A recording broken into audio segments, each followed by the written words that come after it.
Welcome to Meeting of the Moms, a place to talk about all the things. I'm Amy Rasmussen. I'm a teacher by profession, a wife and mother by choice, an optimist by nature, and happy by design. I'm here with my good friend Lorna, who I call one of my greatest cheerleaders. Hi, I'm Lorna Adams. I'm a wife, mom, and certified life coach. I strive to embrace and enjoy each new phase of life. Here at Moms, we believe the world is wide open to all of us and that we have unlimited potential. We're so glad you're here.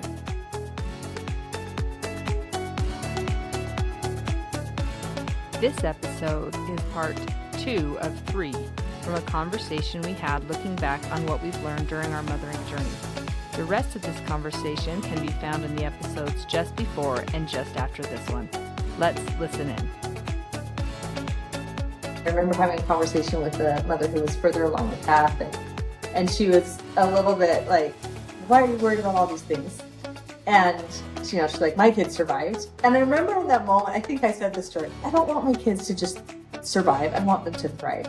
And so that I realized has been kind of something that I've wanted the whole time that I've been a mom. I've wanted to find ways to support my children thriving, not just surviving.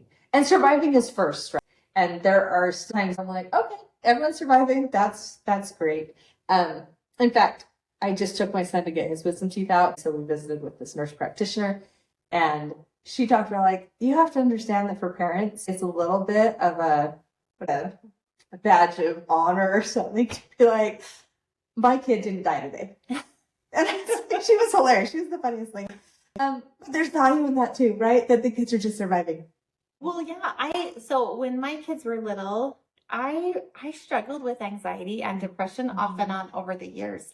And sometimes it was just, I was trying to survive and was hoping my kids would stay alive, right? And they were. It was never that, to that where their life was on the line by any means. But it was hard. And some days it was the surviving. My husband would get home from work and what did you do today? Change lots of diapers. Yes. And really the highlight, some of the days where I actually took a shower today. Yes. I got ready for the day. That is all I've done today. Yep. But yeah, those were some hard days that I'm so grateful for too. That I still was able to be home even though it was hard. Yeah. And I think nothing is like the exhaustion of the young kids stage, whether you're staying home or not. They just need you so much. And that stage where they have to be fed in the night, whether both parents are helping to feed the child or just the mother is breastfeeding and no bottles at all. There is just a special exhaustion for that phase. And you're just trying to do all the things. Plus, you're trying to figure out how to even do this whole thing of keeping another human alive and yourself functioning. And I remember too, in those early days, talking to someone about things and they're like, I don't get out of my pajamas. And I'm like, there's a solution for that. Let me tell you what it is. I sleep in yoga pants. And I just make sure that I put on new yoga pants as I start the day. They're clean. They're not the ones I slept in. Because part of it is I'm like, well, what is a mom uniform for little kids? I don't want to be dressed in all this nice stuff that I don't want them to barf on or whatever. Or you don't want to get on the floor. I want to get on the floor. And I want to run around and all the things. So I'm like, I want to wear something comfortable. But I realized it just changed my world when I'm like, those are my sleep yoga pants. Those are my exercise yoga pants. And these are my ready for the day yoga pants. And they're all yoga pants. They all looked exactly the same. Even they were all the same color. So out of the laundry, they all looked the same. But that was a big thing for me, just to be able to say, yes, I got dressed in these new yoga pants and this new t-shirt. So good. So good. Yeah. I'm just going to share a couple of things that at different phases in my mothering, which is lifelines for me. So one was that. Just change from one pair of pajamas to a clean pair. It's fantastic. Another one was I would call people at dinner time. I had friends. So when I was making dinner and they were probably making dinner, I would call and we would chat. And it was just such a great thing. I had some social interaction. I do remember calling one mom. She's like, I can't talk. I'm making dinner. And I was like, okay. So that friend, making dinner time was not a good time to talk. But my best friend married my brother. And so she's also my sister-in-law. And so she's one I would call a lot at dinner time. And just both of us be like, yep, just making dinner. Those phone calls made a big difference. I remember having a conversation with one lady in particular. It was during the day. I had my young kids. And she had said, when I talk on the phone, that's when I do my laundry. That's when I'm folding it. And anyway, and with that little nudge, I found my own things that I do when I talk on the phone. And laundry is definitely one of them. Yeah. Sometimes it's sweeping, sometimes it's organizing. It just kind of depends. But for sure, if I'm talking on the phone, a lot of the times I am doing laundry, even to this day. But I did pick that up. Yeah. Well, and just some brainless tasks that then you Yes. can also be engaged in the conversation, because I could stir that ground beef at the same time. Yes, yes, yeah, definitely, definitely, so good. Yeah. Some other things too I was thinking about with being a young mom. I needed social. Yeah. I needed social interaction. I craved it. I just wanted to be around people, and so there were a few different things. I before Amy and I met, I had young kids, and I had a friend that I would exercise with. Sometimes we would run after our husbands got home from work. Sometimes without kids, sometimes we would walk or run with a stroller, like a jogging stroller. So when like just in the morning, like 10 in the morning, when we were kind of up and going with our kids in the stroller. And that was so helpful because I had some social interaction and I really needed that. And then I also, as my oldest was getting like to be 3 or 4, there was a play group that was kind of phasing out in our community. And I thought, I need to step up and make this happen. Because I need it. And so I had helped kind of just carry it along as the other gal had kind of was dropping it because her oldest was in school. I picked it up and yep, let's just keep on going. And we found places to have play group. Another thing is I came up with a date night.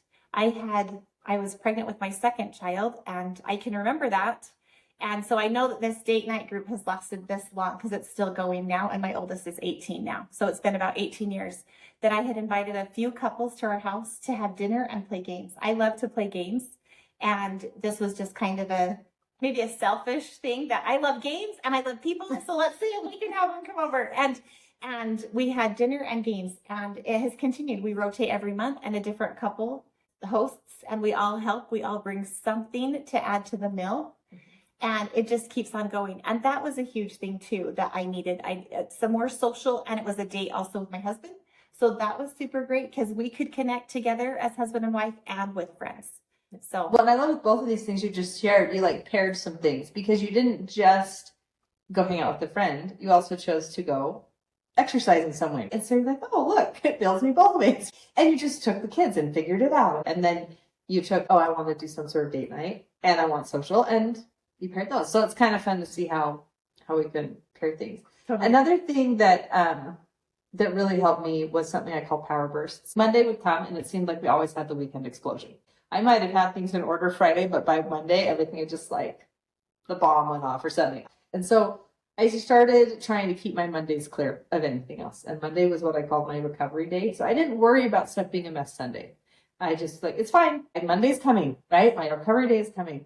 And then I would call or text my friend did, hey, are you up for power bursts? And what power bursts are is you would set the timer for 10 minutes and you'd be like, okay, I really just want to tackle the dishes, or I want to tackle the laundry, or I want to vacuum, whatever the little task was. And you just say, I'm doing it for 10 minutes. That's all I'm committing to. And so often it was just doing it for the 10 minutes that got me into the task, and then I would do it. And then I would text Nick, hey, dishes are done, I'm wiping off all the surfaces. Or, okay, kitchen's done, I'm going to go make my bed. Okay, I'm going to read with my kids. And so sometimes the power burst turned into even the time with the kids and stuff. But even now, sometimes when I'm like, I am not feeling it today, I've got a lot to do, I'll text her and be like, so, up for some power bursts? And she's like, yes, I am. That would be great. And somehow, just the camaraderie. And I think it was that we got to celebrate, right? Because then she would be like, I just fixed the dishwasher that's been broken for 5 days that I just couldn't get to or whatever. And I'd be like, woohoo, you know? So just that mutual working, we're like working together. So good. I thought that was really great. It does make it more fun. Even though you're not together, it's still, there's still some camaraderie somehow and celebrating. Yeah, Somehow awesome. maybe some fun. But Well, and then I wanted to add, and then with the experiences I had, then that is when Amy and I, shortly after I'd been exercising with that friend, then things shifted, and then Amy and I were exercising and together pretty much daily with running. And then when Moms was created also. yeah. Okay, and so that's exactly where I was gonna go. I was gonna say I also found that I crave community. And I'm like, I just feel like I talk with my best friend on the phone, or I talk with this mom there, and we're talking. It's like, there are good ideas here, you know, like we should share them and whatever. And so one day I was sitting in Lorna's house and I'm like, yeah, I have this thing. It could be called Meeting of the Moms. And we would just gather and chat about things. And Lorna was like, this has to happen. Let's make it happen. Right. And so she was a cheerleader for that. And it did happen. But a lot of that was born out of wanting community, wanting interaction with other people, and just the swapping of ideas and the celebrating of things and the growth and just all the things. Right. Yeah. Yep. That's So good. And really, it's continued. So here it's probably been like 12-ish years have we decided this. So I mean, it's still going. Yeah. So pretty awesome that we have found so much value in doing this. We're so glad that you joined us today as we went down memory lane and thought about where we've been and where we are now. We're grateful for the things that we've learned and the things that have gotten us through. The conclusion to this 3-part series can be found in the next episode.